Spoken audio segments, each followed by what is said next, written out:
On November 2, 2021, a new face with zero previous political experience entered Virginia's political scene and somehow defeated a prominent member of the Democratic Party. How did this happen? Let's find out. Glenn Allen Youngkin was born in Richmond, Virginia, where he also grew up. In 1990, he graduated from Rice University before getting an MBA from Harvard Business School in 1994. After his time at Harvard, Youngkin largely worked for the Carlyle Group, where he held the position of co-CEO for some time. The Republican nomination was an interesting process characterized by much internecine strife within the Republican Party of Virginia and involved much criticism being directed towards the Republican State Central Committee, Virginia's GOP governing body. Ultimately, a convention instead of a primary was agreed upon. In response, State Senator Amanda Chase threatened to run as an independent in the case she lost the Republican nomination. However, this threat never came to fruition.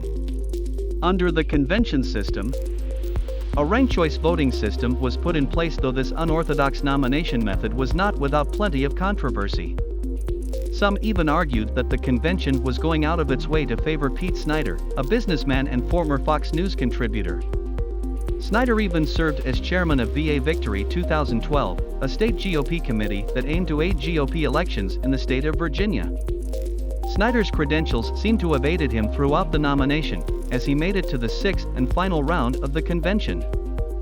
In spite of this, Youngkin ended up winning the final round of the convention by picking up 55% of the vote. This could be in part due to Youngkin's appeal to moderate voters without fully embracing Trumpism, which made him a more electable candidate.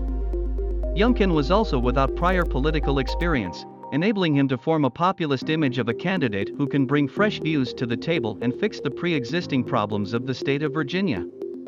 This isn't to say money wasn't a decisive factor, as Youngkin had the largest war chest of all of the convention candidates, having spent nearly $17 million. However, Youngkin was also the most attacked candidate, with over $400,000 having been spent to discourage voters from nominating Youngkin. The gubernatorial election would prove to be even more challenging for Youngkin, as he was going up against Terry McAuliffe.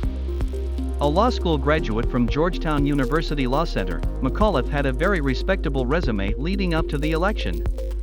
He had previously served as governor of Virginia from 2014 to 2018.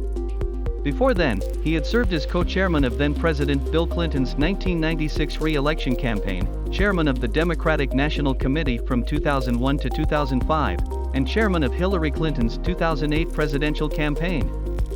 Politico would even go on to later describe him as Democratic royalty. Going into the election, McAuliffe was the heavy favorite, with many polls throughout the summer indicating McAuliffe's stronger hold over the voters. However, this lead would increasingly dwindle as time progressed. The ever-present tension between Youngkin and McAuliffe would rise as they met for their first debate. This event was mostly characterized by heated exchanges over a vaccine mandate and abortion. For context, it should be mentioned that President Biden had enacted a vaccine mandate so as to require the vaccinations of those working for the government and large companies. While Youngkin and McAuliffe both agreed that it was important for one to get the vaccine, the disagreement seemed to begin when Youngkin stated that he did not believe that Biden had the authority to enact a vaccine requirement. In response, McAuliffe disagreed and accused Youngkin of advancing anti-vax rhetoric. The topic would soon move to abortion, where Youngkin and McAuliffe would continue to exchange jabs.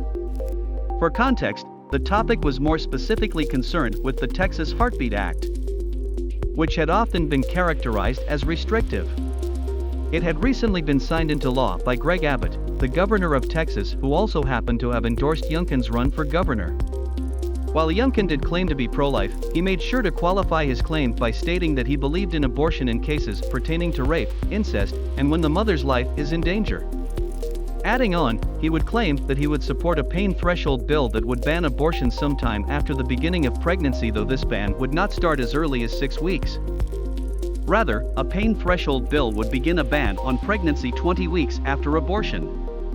McAuliffe would deviate from Youngkin's position, characterizing himself as a brick wall for women's reproductive rights, giving more heat to Youngkin's characterization McAuliffe as the abortion governor. Both President Biden and former President Trump were also topics of discussion as McAuliffe called Youngkin a wannabe Trump while Youngkin brought up Biden's supposed failures to discredit McAuliffe's association with the current president. The second debate would prove to be a subject of headlines. While expressing their disagreements over the education curriculums in public schools, Youngkin noted that McAuliffe vetoed legislation that would have had schools tell parents of the sexually explicit content being available in school libraries. In response to this, McAuliffe stated that parents shouldn't be telling schools what to teach. McAuliffe would receive criticism for this comment as people began to become concerned over various culture war topics that could be taught to children, especially those concerning critical race theory and transgenderism. Youngkin would later capitalize on McAuliffe's comment by creating an ad and even launched an initiative called Parents Matter. This initiative flamed the fires and aroused concern over a potential McAuliffe governorship by circulating petitions and distributing flyers at community events. Leading up to the election, polls continued to denote a very close race, with many suggesting that McAuliffe would barely squeak by. On Election Day, November 2nd, Glenn Youngkin won the election, having won just over 50% of the vote while McAuliffe won just over 48% of the vote.